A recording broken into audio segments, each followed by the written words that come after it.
The land had just appeared. Fresh soil, quiet sky.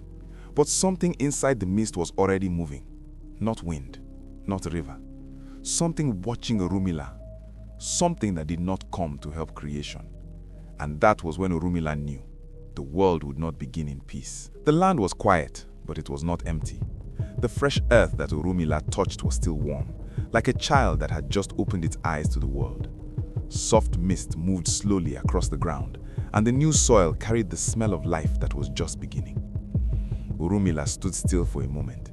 His eyes moved across the wide land before him. This earth was young, but already it was breathing.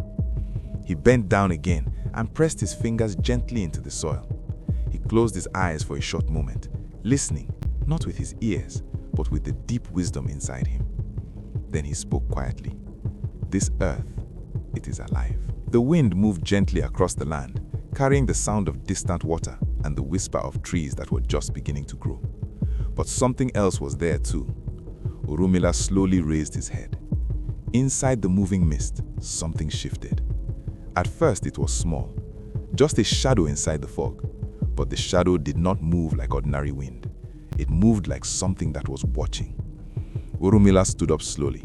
His face was calm, but his eyes were sharp like a hunter who had noticed movement in the forest. He said softly, "Something is here." He did not panic. A man who knows tomorrow does not fear the night. Orumila sat down gently on the earth and brought out the sacred tools of Ifa. The divination tray rested on the ground before him like an old friend. He held the sacred palm nuts in his hands. For a moment, he looked at the sky.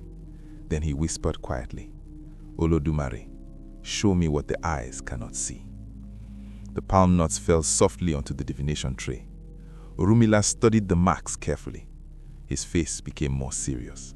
The wind around him became slightly stronger, moving the mist across the land.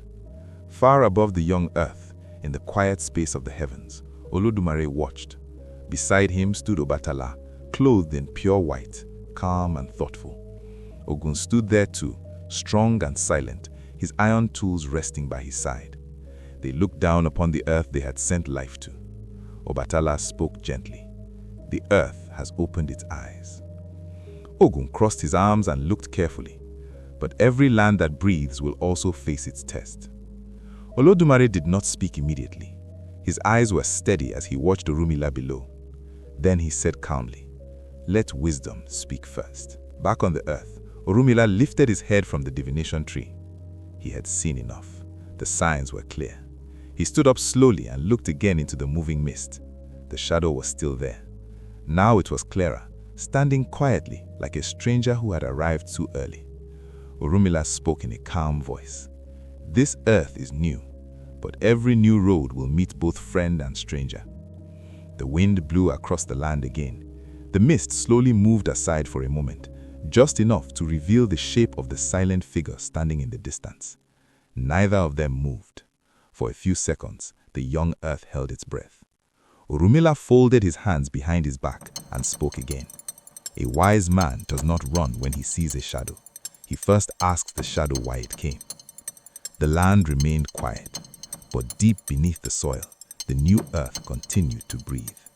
Something had begun, and the story of this world was only just opening its first page. As the elders say, when the drum of the beginning sounds, even the smallest ant will stop and listen. And this was only the beginning. Wisdom always comes before power. The one who listens first will understand what others cannot see. If this story touched your heart, stay with us, because the journey of Orumila is only beginning, and the next chapter will reveal what that shadow truly means. Follow, subscribe, and come back for the next part of this ancient story. The earth has just started speaking.